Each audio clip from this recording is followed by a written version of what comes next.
Дама. Комсомольская правда, Ирина Козырь. Комментируйте, пожалуйста, тот факт, что многие ключевые посты в государстве занимали ваши ближайшие родственники. Где они сейчас, на какие средства живут? Есть информация о том, что Максим Бриги готов забрать вас туда. Когда поедете? Во-первых, это очень такой вопрос тоже, который сильно муссируется, что мои родственники, многие занимали ключевые посты. Ну давайте так.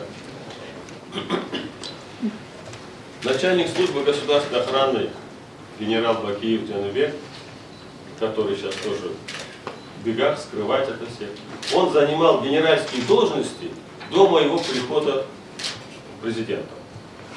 Он один из тех, кто активно защищал свою страну во время башкирских событий, то есть воевал с международным терроризмом в 98-99 году.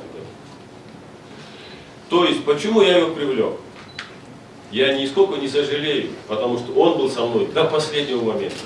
Второй брат, самый младший вернее, который послом в Германии работал.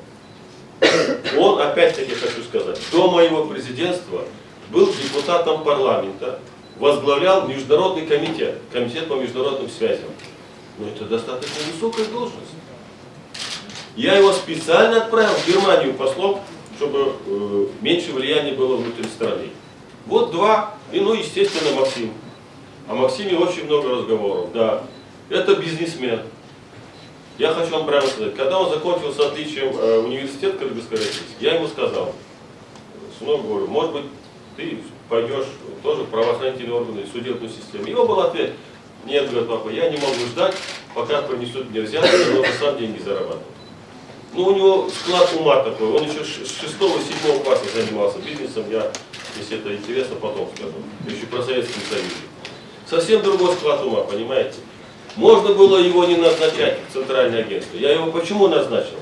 Да потому что сын был более под контролем, что вот эти инвестиции, которые будут приходить в Кыргызстан, что они не разворуются.